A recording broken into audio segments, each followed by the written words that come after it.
ভগবান শ্রীকৃষ্ণ কেন দ্রৌপদীর লজ্জা রক্ষা করেছিল? কি এমন কারণ ছিল দ্রৌপদীর লজ্জা রক্ষা করার? চলুন তা আজকের ভিডিওটিতে জেনে আসি। নমস্কার বন্ধুরা, কৃষ্ণকথা ইউটিউব চ্যানেলের আরও একটি নতুন ভিডিওতে আপনাদের সবাইকে স্বাগতম। সনাতন ধর্মের সঠিক দিগদর্শনগুলো আপনাদেরকে জানানোই আমাদের চ্যানেলের মূল উদ্দেশ্য। ঠিক তেমনি আজকের ভিডিওটিতে আপনারা জানতে পারবেন ভগবান শ্রীকৃষ্ণ কেন দ্রৌপদীকে রক্ষা করেছিল। তো চলুন আমরা সেই কারণগুলো জেনে আসি। আর যদি আজকের ভিডিওটি ভালো লাগে অবশ্যই আমার চ্যানেলটিকে সাবস্ক্রাইব করে রাখবেন এবং পাশে থাকা বেল আইকনটি ক্লিক করে রাখবেন। দ্রৌপদীর বস্ত্রহরণের সময় সেখানে উপস্থিত ছিলেন ন্যায় সত্যের প্রতীক, যিনি পূর্বের শতজন্ম সম্পর্কে জ্ঞাত ছিলেন, অর্থাৎ পিতামহ ভীষ্ম, গুরু দ্রোণাচার্য সহ অনেকেই উপস্থিত ছিলেন। দুর্গমতী দুর্যোধনের আদেশে যখন দুঃশাসন মহারানী দ্রৌপদীকে হস্তিনাপুর রাজ্যের রাজসভায় নিবস্ত্র করার প্রচেষ্টা করছিল, তখন বাসুদেব কৃষ্ণের সখী মহারানী দ্রৌপদী নিজের লজ্জা রক্ষা করার জন্য আর্তনাদ করেছিলেন। মুকুটবিহীন সম্রাট মহারাজ যুধিষ্ঠির শকুনি মামার ছলনায় পাশায় হেরে ধর্মবন্দী হয়ে অবনত মস্তকে নির্বাক হয়ে বসে রইলেন। দ্রৌপদীর পঞ্চস্বামী যখন নিজের ধর্মপত্নীর লজ্জা বাঁচানোর জন্য রাজনীতির কুটিল বচন কৌশলের নিকট বন্দী, পিতামহ ভীষ্ম বলেছিলেন, আমি কি করতে পারি দ্রৌপদী? আমি তো মহারাজ না, আমি যে বড় অসহায়। দুর্যোধনের পাপের অন্ন খেয়ে আমার মতি আমার গতি আজ যে দূষিত হয়ে গেছে। যখন কেউ আসলো না তখন দ্রৌপদী নিজের লজ্জা নিজে রক্ষা করার প্রচেষ্টা করছিল। এক হাত দিয়ে নিজের লজ্জা আবৃত করেছিল এবং অন্য হাত উপরে করে কৃষ্ণকে উদ্দেশ্য করে বলছিল, হে গোবিন্দ, আমার লজ্জা রক্ষা করো। হে দ্বারকাবাসী, শুনতে পারছো কি? হে বৈকুণ্ঠবাসী, আমায় রক্ষা করো। হে প্রাণ গোবিন্দ, হে প্রাণনাথ, আমি তোমার শরণাগত, আমায় তুমি রক্ষা করো। তথাপি ভগবান শ্রীকৃষ্ণ তার প্রিয় ভক্ত দ্রৌপদীর লজ্জা রক্ষা করতে আসেননি, কারণ দ্রৌপদী সম্পূর্ণভাবে আত্মসমর্পণ করেননি। নিজের লজ্জা নিজ প্রচেষ্টায় রক্ষা করার জন্য প্রয়াস করছিলেন, তাই এক হাত দিয়ে নিজে লজ্জা আবৃত করে রেখেছিলেন এবং অন্য হাতে পরমেশ্বর ভগবান শ্রীকৃষ্ণের শরণাপন্ন হচ্ছিলেন। যখন দ্রৌপদী দু হাত ওপর করে অর্থাৎ সম্পূর্ণভাবে পরমেশ্বর ভগবান শ্রীকৃষ্ণ শরণাগত হয়ে বলল, হে মধুসূদন, হে গোবিন্দ, আমায় রক্ষা করো, আমার লাশ বাঁচাও বলে উচ্চারণ করে ক্রন্দন করতে লাগলেন। পরমেশ্বর ভগবান শ্রীকৃষ্ণ যখনই তার প্রিয় সখী দ্রৌপদীর আর্তনাদ ধ্বনি শুনতে পেলেন তখন মনের বেগে দ্বারকা থেকে ছুটে গেলেন।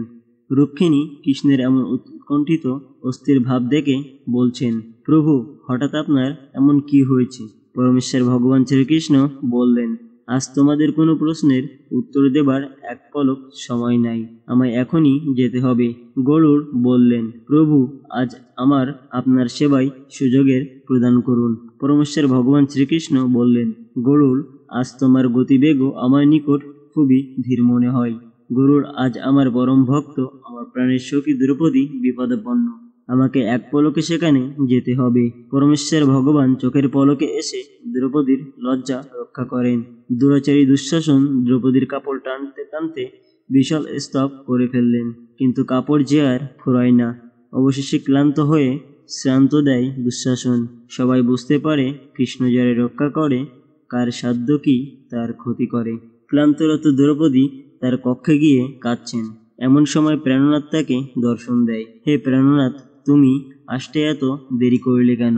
দ্রৌপদী শ্রীকৃষ্ণকে এই প্রশ্ন করল। তখন শ্রীকৃষ্ণ বলল, সখী, আমি তো দ্রুতই আসতে চাই, কিন্তু তুমিই তো আমায় আসতে দিচ্ছ না। হে গোবিন্দ, আমি তোমার শরণাগত হয়েছিলাম। হ্যাঁ, তা তো হয়েছ। তুমি প্রথমে বৃন্দাবনবাসীকে স্মরণ করেছিলে, বৃন্দাবন থেকে হস্তিনাপুর আসতে একটু সময় লাগবে। তারপর ব্রজবাসীকে স্মরণ করেছ, আমায় আরো দূরে সরিয়ে দিলে। পরক্ষণে ডাকলে প্রাণনাথকে, তাতে আমি তোমার সাথেই ছিলাম, আসতে আর দেরি হয়নি। শ্রীকৃষ্ণ সখী দ্রৌপদীকে বলছেন, সখী, নদীর জলে স্নান করে সকলের পাপ মোচন হয়, কিন্তু নদী কখনো পাপযুক্ত হয় না। এতে অধর্মও পাপ করেছে কুরুরা। তুমি কেন নিজেকে পীড়ায় আচ্ছন্ন করে রেখেছ সখী? নদীতে ময়লা পড়লে সেই ময়লা নদী সমুদ্রের সাথে মিশিয়ে দিয়ে নিজে নির্মল থাকে। সকলকে ক্ষমা করে দাও এবং নিজের সকল দুঃখকে পরমাত্মার সাথে একীভূত করে নিজেকে গ্লানিমুক্ত করো। প্রতিশোধ কখনো ধর্ম হতে পারে না, প্রতিশোধ হলো আকস্মিক ধার্মিকের অধর্ম। তুমি নিজের কথা ভাবছ সখী, একবার ভেবে দেখো, চক্রবর্তী সম্রাটের রানী হয়ে তোমার যদি এই পরিণতি হয়, তবে সাধারণ স্ত্রীলোকের কি পরিণতি হবে ওদের হাতে। শুধু নিজের কথা ভেবো না সখী, সংসারের কথা ভাবো।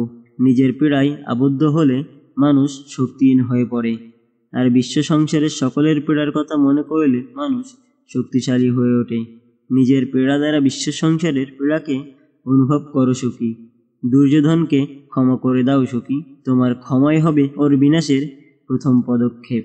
তো এভাবেই বন্ধুরা ভগবান শ্রীকৃষ্ণ দ্রৌপদীকে উপদেশ দিয়েছিলেন যে মন থেকে ভগবান শ্রীকৃষ্ণকে নিজের করে ডাকলেই যে কোনো বিপদে তিনি মানুষের পাশে এসে দাঁড়াবেন। তো আজকের ভিডিওটি এই পর্যন্তই।